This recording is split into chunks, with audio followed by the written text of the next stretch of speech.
श्री शिवाय नमस्तुभ्यं दोस्तों, हर हर महादेव। आप सभी भक्तों पर भगवान शिव के साथ मां गौरी की कृपा बनी रहे। आज हम सावन महात्म अध्याय 15 का श्रवण करेंगे। प्रेम भाव से सुनिएगा। कमेंट बॉक्स में हर हर महादेव जरूर लिखे। आइए कथा आरंभ करते हैं। संत कुमार बोले, हे देवेश, मैंने नागों का यह आश्चर्यजनक पंचमी व्रत सुन लिया। अब आप बताएं कि षष्ठी तिथि में कौन सा व्रत होता है, उसकी विधि क्या है। ईश्वर बोले, हे विपेंद्र, सावन मास के शुक्ल पक्ष में षष्ठी तिथि को महामृत्यु का नाश करने वाला सुपोदन नामक शुभ व्रत को करना चाहिए। शिवालय में अथवा घर में प्रयत्न पूर्वक शिव का पूजन करके सुपोदन का नैवेद्य उन्हें विधि पूर्वक अर्पण करना चाहिए। इस व्रत के साधन में आम्र का लवण्य मिलाकर शाक और अनेक पदार्थों के नैवेद्य अर्पण करे तथा साथ ही ब्राह्मण को वाहन प्रदान करे। जो इस विधि से व्रत करता है उसका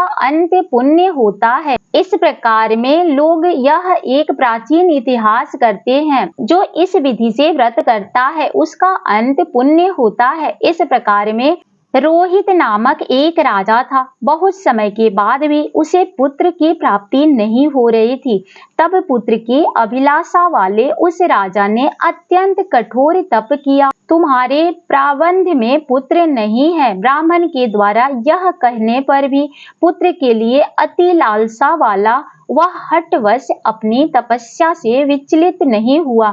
इसके बाद जब राजा तपस्या करते करते संकटग्रस्त हो गए, तब ब्राह्मण जी पुनः प्रकट हुए और बोले, मैंने आपको पुत्र वर दे दिया, किंतु वह अल्पायु होगा। तब राजा तथा उसकी पत्नी ने विचार किया कि इससे मेरा बांझपन तो दूर हो जाएगा, संतानहीनता के निंदा नहीं होगी। इस समय पश्चात ब्रह्मा जी ने वरदान से उन्हें हर्ष तथा शोक देने वाला पुत्र उत्पन्न हुआ। राजा ने विधि पूर्वक उससे जात कर्म आदि सभी संस्कार किए। दक्षिणा नाम वाली उस रानी तथा राजा रोहित ने प्रेम पूर्वक उसका नाम शिवदत्त रखा। उचित समय आने पर भयभीत चित्त वाले राजा ने पुत्र का यज्ञोपवीत संस्कार किया, किंतु राजा ने उसकी मृत्यु के डर से उसका विवाह नहीं किया। तदंतर 16वें वर्ष में वह पुत्र मृत्यु को प्राप्त हो गया। तब ब्रह्मचारिणी की मृत्यु का स्मरण करते ही राजा को महान चिंता होने लगी। जिनके कुल में यदि ब्रह्मचारी मर जाए, उनका कुल विनष्ट हो जाता है और वह ब्रह्मचारी भी दुर्गति में पड़ जाता है। संत कुमार बोले, हे देवादेव, हे जगन्नाथ, इसके दोष निवारण उपाय है अथवा नहीं? यदि हो तो अभी बताएं, जिससे दोष की शांति हो सके। ईश्वर बोले, यदि कोई स्नातक अथवा ब्रह्मचारी मर जाए तो अर्क विधि से उसका विवाह कर देना चाहिए। इसके बाद उन दोनों ब्रह्मचारी तथा आंख को परस्पर संयुक्त कर देना चाहिए। अब अर्क विवाह की विधि कहते हैं। मृतक का गोत्र नाम आदि लेकर देश काल का उच्चारण करके कर्ता कहे हैं कि मैं मृत ब्रह्मचारी के दोष निवारण हेतु वैसर्ग की व्रत करता। सर्वप्रथम स्वर्ण से अभ्युदिक करके अग्नि स्थान पर आघार होम कर चारों व्याहृति को ओम भव ओम भव ओम भुवः ओम भुवः ओम स्वः ओम महा से हवन करना चाहिए। इसके बाद व्रतानुष्ठान के उत्तम फल के निर्मित व्रतपति अग्नि के संपादनार्थ विश्व वेदेवों के लिए घृत की आहुति डाले। तत्पश्चात स्वेष्टकृत होम करके अविष्ट होम संपन्न करे। पुनः देश काल का उच्चारण करके इस प्रकार बोले, मैं अर्क विवाह करूंगा।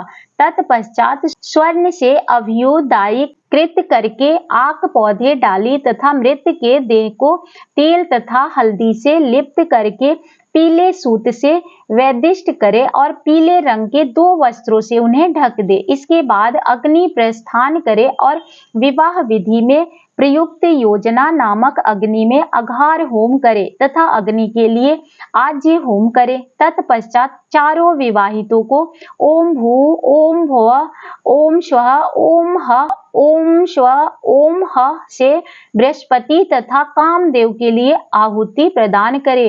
पुनः घृत से वृष्टकृत होम करके संपूर्ण हवन कर्म समाप्त करे। तत्पश्चात आग की डाली तथा मृत के शव को विधि पूर्वक जला दे। मृत अथवा मरने वाले की स्थिति वाले के नियमित 6 वर्ष तक इस व्रत का अनुष्ठान करना चाहिए। इस अवसर पर 30 ब्रह्मचारिणियों को नवीन कौपीन वस्त्र प्रदान करना चाहिए और हस्त प्रमाण अथवा कर्ण तथा लंबाई वाले दंड तथा कृष्ण मृग चर्म भी प्रदान करने चाहिए। उन्हें चरण पादुका, छत्र माला, गोपी चंद्र, प्रवाल मणि की माला तथा अनेक आभूषण समर्पित करने चाहिए। इस विधि से व्रत करने पर कोई भी विघ्न नहीं होता। ईश्वर बोले, ब्राह्मणों से यह राजा ने मन में विचार किया कि यह अर्घ विवाह तो मुझे गौण प्रतीत होता है, मुख्य बिल्कुल भी नहीं है, क्योंकि कोई भी व्यक्ति मरे हुए को अपनी कन्या नहीं देता है। मैं राजा हूँ, अतः मैं उस व्यक्ति को अनेक रत्न तथा बहुत धन दूंगा जो कोई भी इसकी वधू के रूप में अपनी कन्या प्रदान करेगा। उस नगर में कोई ब्राह्मण था। उस समय वह किसी दूसरे नगर में गया हुआ था। उसकी पहले ही मृत्यु हो चुकी थी। भार्या से एक सुंदर पुत्र विद्यमान थी। ब्राह्मण की दूसरी पत्नी थी जो दुष्ट मन वाली थी और उसके प्रति बुरे विचार रखती थी। वह कन्या 10 वर्ष की थी, तीन भी थी तथा अपनी सौतेली माता के अधीन थी। अतः वह सौतपन के द्वेष तथा अत्यधिक धन के लोभ के कारण उस सौतेली माता ने 1 लाख मुद्रा लेकर उस कन्या को मृतक राजकुमार के निर्मित दे दिया। कन्या को ले करके वे लोग नदी के तट पर शमशान भूमि में राजकुमार के पास गए और शव के साथ उसका विवाह कर दिया। इसके अंतर विधान पूर्वक शव के साथ कन्या का योग करके जब वे जलाने की तैयारी करने लगे, तब उस कन्या ने पूछा, हे सज्जनों, आप लोग यह क्या कर रहे हैं? तब वे सभी दुखित होकर कहने लगे कि हम लोग तुम्हारे इस पति को जला रहे हैं। इस पर भयभीत होकर बल स्वभाव के कारण रोती हुई उस कन्या कहती है, आप लोग मेरे पति को क्यों जला रहे हैं? मैं जलाने नहीं दूंगी। आप सभी लोग एक साथ चले जाइए, मैं अकेले ही यहाँ बैठी रहूंगी। जब ये उठेंगे तब मैं इन पति देव के साथ चली आऊंगी। उसका हट देखकर दया के कारण दीन चित्त वाले कुछ भाग्यवादी वृद्ध जन वहां इस प्रकार कहने लगे, अहो होनहार भी क्या होता है, इसे कोई भी नहीं जान सकता। दीनों की रक्षा करने वाला तथा कृपालु भगवान न जाने क्या करेंगे। सौत की पुत्री का भाव रखने के कारण सौतेली माता ने इस असहाय कन्या को बेचा है। अतः संभव है कि भगवान इसके रक्षक हो जाए। अतः हम लोग इस कन्या को तथा शव को नहीं जला सकते। इसीलिए यदि सभी को अच्छा लगे तो हम लोगों को यहाँ से चल देना चाहिए। परस्पर ऐसा निश्चय करके वे सब अपने नगर को चल दिए। बाल स्वरूप के कारण यह सब क्या है, इसे न जानती हुई भय से व्याकुल वह कन्या एकमात्र शिव तथा पार्वती का स्मरण करती रही। इस कन्या के स्मरण करने से सब कुछ जाने वाले तथा दया से पूर्ण हृदय वाले शिव पार्वती शीघ्र ही वहां आ गए। विश्व नदी पर विराजमान उन तेज निधान शिव पार्वती को देखकर उन देवों को न जानते हुए भी उस कन्या ने पृथ्वी पर दंड की भांति पड़कर प्रणाम किया। तब उसे आश्वासन प्राप्त हुआ कि पति से तुम्हारे मिलने का समय अब आ गया है। तब कन्या ने कहा कि क्या मेरे पति अब जीवित नहीं होंगे?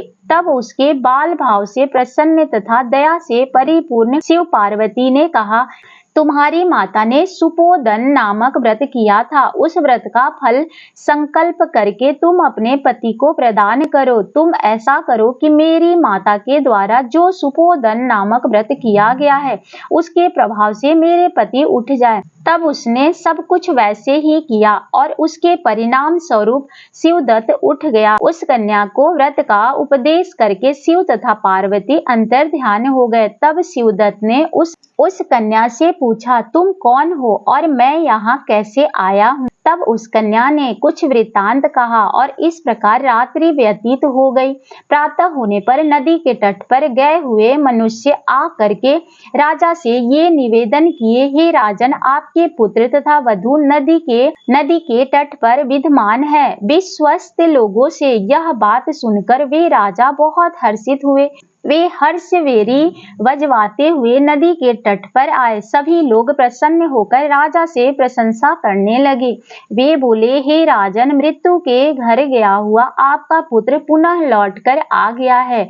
इस पर राजा पुत्र वधू की प्रशंसा करने लगे और बोले कि लोग मेरी प्रशंसा क्यों करते हैं? प्रशंसा योग्य तो ये वधू है। मैं भाग्यहीन और अधम हूँ। धन्य और सौभाग्यशालिनी तो ये पुत्र वधू है, क्योंकि इसके पुण्य के प्रभाव से मेरा यह पुत्र जीवित हुआ है। इस प्रकार अपनी पुत्र वधू की प्रशंसा करके राजा ने दान और सम्मान के साथ श्रेष्ठ ब्राह्मणों का पूजन किया और ग्राम से बाहर ले जाए गए मृत व्यक्ति के पुनः ग्राम में प्रवेश कराने से संबंधित शांतिक विधि को ब्राह्मणों के निर्देश पर विधि पूर्वक संपन्न किया। हे वत्स, इस प्रकार मैंने आपसे यह सुपोदन नामक व्रत कहा है। इसे 5 वर्षों तक करने के अंतर उद्यापन करना चाहिए। पार्वती तथा शिव की प्रतिमा प्रतिदिन पूजन करनी चाहिए और प्रातः काल आम के पल्लव के साथ चरु का होम करना चाहिए। साथ ही नैवेद्य तथा वायन अर्पित करना चाहिए। मनुष्य यदि व्रत की बताई गई इस विधि के द्वारा आचरण करे तो वह दीर्घजीवी पुत्र प्राप्त करके मृत्यु के अंतर्गत शिवलोक को प्राप्त करता है।